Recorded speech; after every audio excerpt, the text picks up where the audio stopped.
Good morning and welcome back. Well, Cooper Chapman was living his dream as a pro surfer. For 15 years, he chased athletic success and achieved it, ranking among the top 100 competitors on the planet.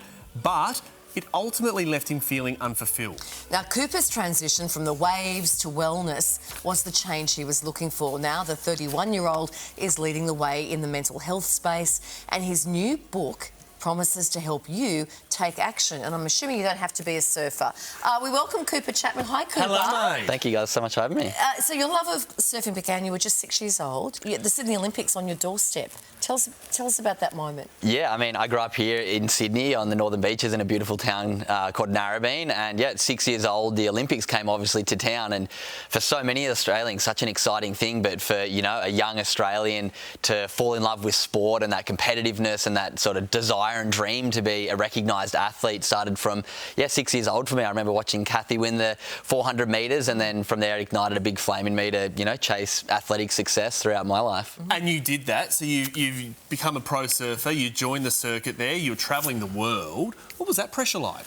Oh, I mean, it was amazing, to be honest. There was plenty of ups and downs. I feel like I rode a bit of a roller coaster. I was ranked in the top 100 surfers in the planet for pretty much a decade after school, which was, you know, a great way to see the world, to experience, you know, a lot of places, a lot of people, a lot of cultures, and learn some really valuable lessons along that journey. But as a lot of athletes will tell you, there was a bit of a roller coaster when it came to my emotions. You know, you do well, you feel great, external validation. You do poorly, you kind of want to hide in a dark room and have no one sort of see you. So rode that for quite a bit, but yeah, now I've retired and on to something different. So what was the turning point? Was there something specific that led you down this different path, this wellness path? Yeah, absolutely. So I had some family history of mental illness. I lost an uncle when I was 6 years old as well, the same year as the Olympics. And then I watched my dad struggle with his mental health quite a bit through my teen years. So I had this underlying fear, maybe I'm going to end up with a mental illness one day, and was very forward thinking, curious, trying to find things that I could do to take care of myself. Never any intention, you know, of being a speaker and an author in this space. But back in 2018, my youngest of three sisters lost a friend to mental illness in her last year of high school, and that kind of struck a chord with me. You know, there's young kids in my area taking their own life, and here I am traveling the world surfing, and I thought about all the lessons that I'd learned to help me with my well-being from, you know, world-leading psychologists through my career, and I never learned any of this stuff at school. So I was like, maybe I can help a few kids.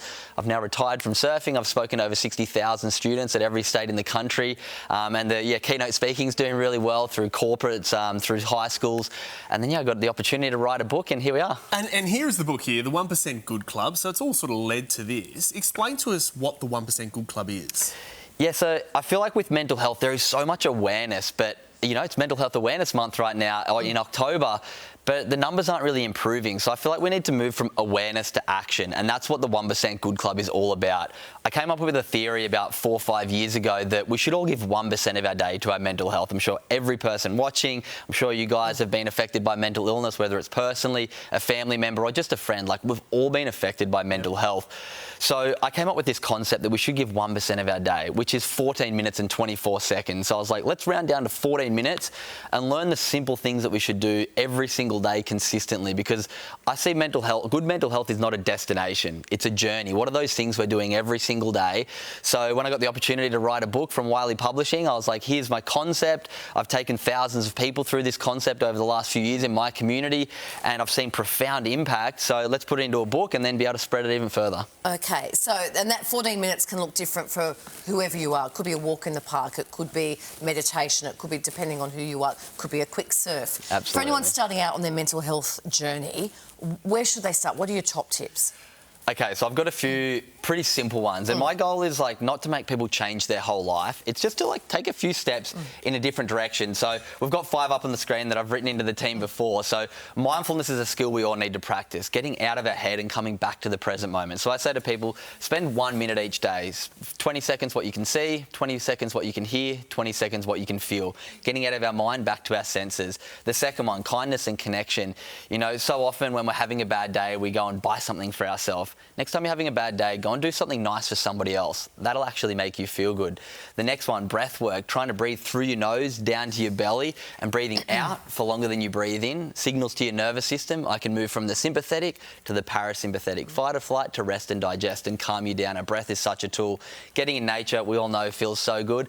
And then gratitude. Each day, thinking about the positives rather than just the challenges in your day. It's going to release chemicals and make you feel good. These are 14 minutes done. And that's done. I just noticed we've got 14 minutes left of the show as well, so we might nick off and do that. But what do you do? What are your specific things? So a big one for me is when I wake up in the morning, I try my best to do a 10-minute mindfulness exercise, whether it's a meditation or some sort of breathing exercise, settle my mind. So when I go through my day, I can respond rather than react to the, challenges and the stimulus that come up. And then every night, without fail, I practice gratitude. I think back throughout my day, what were the positives that went on?